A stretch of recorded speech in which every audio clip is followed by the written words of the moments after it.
Hi, and welcome to Quest for Faith with Brian. Here, we look at the Catholic faith from a newcomer's perspective. So, today's topic, we are going to be looking at what was Christmas like for me growing up in the Church of Christ, which is a very fundamentalist, sola scriptura type church, versus being Catholic today. What are the differences? And before we get into that, please like, share, and subscribe to this video. And before I forget, Merry Christmas. All right, let's get into it.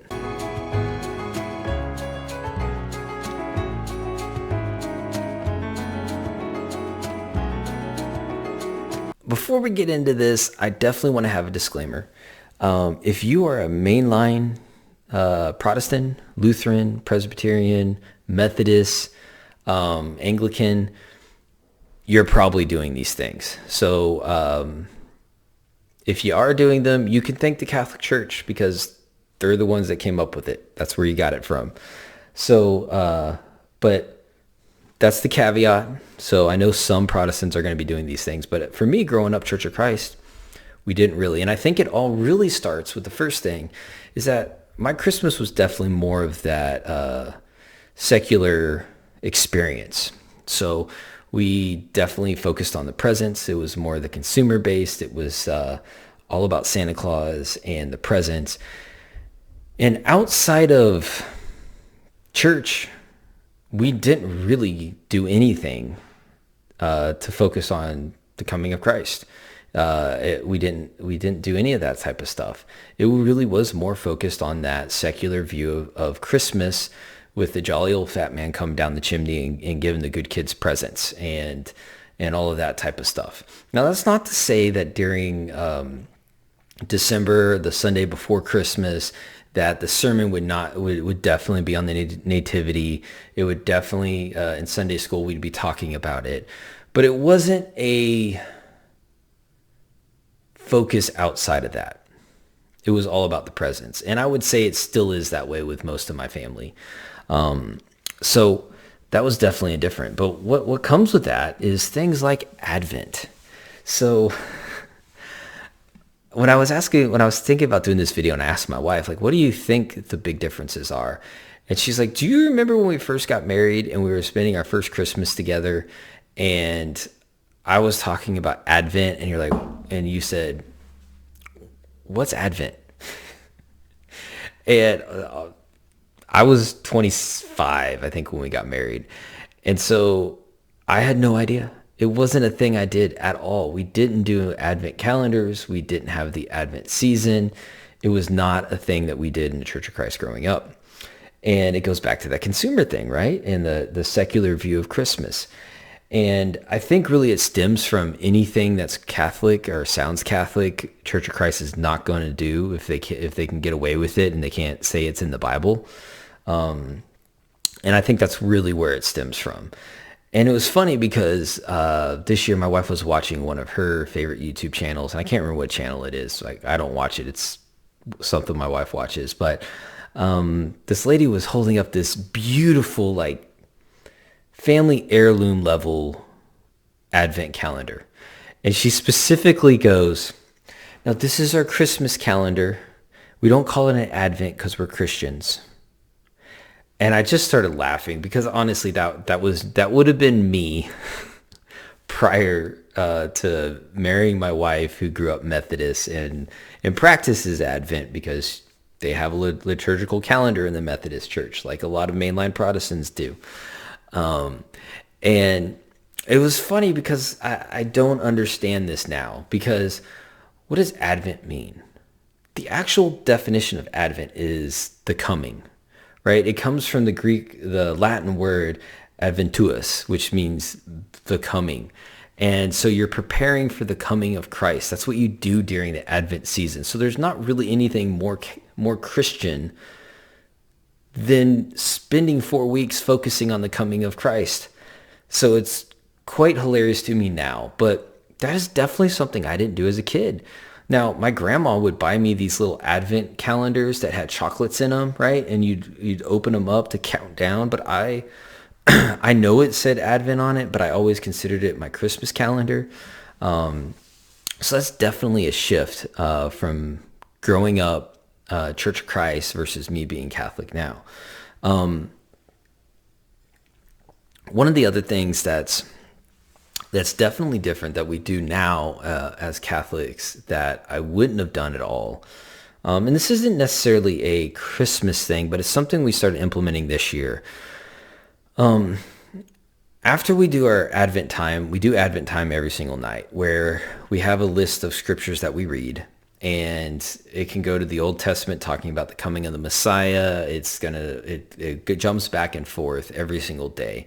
And so every night we do an Advent reading. But then after we're done with the Advent reading and we talk about the scriptures and we talk about the journey of salvation from Old Testament to New Testament, we pray a rosary.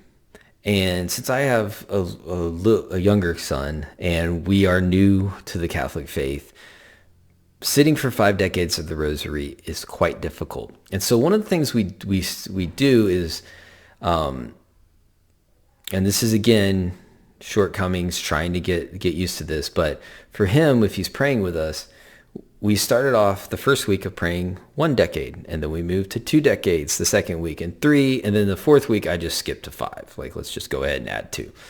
But one of the things that we're focusing on this Christmas is the glorious mysteries. And for Protestants, you're like, what do you mean focusing?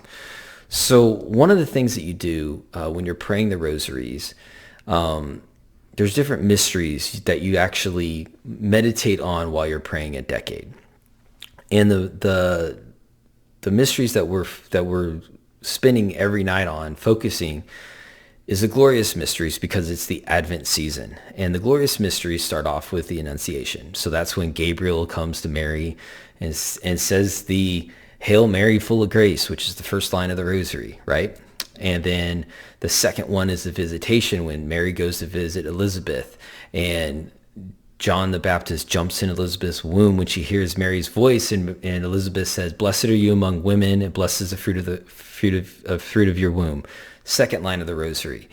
And then it's the Nativity, which makes, I don't really have to explain that to anybody, but yeah, the Nativity. And then it's the Presentation, which is Jesus being presented at the temple for his circumcision to join the old covenant. And then it's the fifth mystery is finding Jesus in the temple.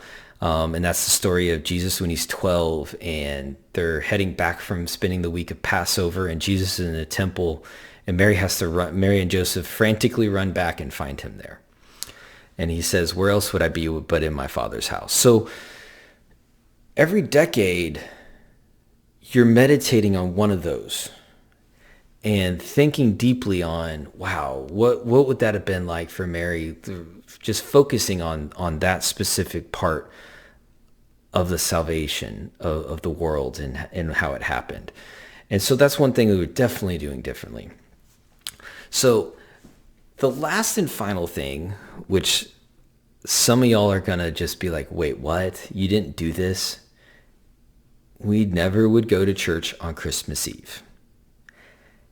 Ever, ever, ever, ever, ever. The first time I think I went to church on Christmas Eve probably was 28, and my wife finally put her foot down and said, "No, I can't not go to church on Christmas Eve. There's this Methodist church that is doing a bell choir, and we're gonna go to church on Christmas." So I know mainline Protestants, y'all do that, but for me, growing up Church of Christ, it wasn't a thing. We didn't, and I don't know why. I don't, but it's one thing that I've grown to love and cherish. I'm excited for Christmas Eve service to go and participate in the Mass and partake in the Eucharist. It's something I deeply look forward to today. And it's so funny because I didn't know what I was missing. And it wouldn't have been the same. It would have been just a normal service, probably with just Christmas hymns versus your normal hymns throughout the year. And we definitely did that. I just remember my dad would lead singing. I would always make him sing "Joy to the World" because that was my favorite Christmas song as a kid. And so that was always fun for me, but it wasn't a Christmas Eve thing. And so this Christmas, we're definitely going, we're going to a earlier Christmas Eve Mass so we can get the kids to bed. But my plan is to go back for midnight Mass and celebrate it with the Latin Mass, and it's going to be awesome, and I'm really excited about it. But yeah, those are just a few things that I've noticed that are different for me growing up versus now being Catholic.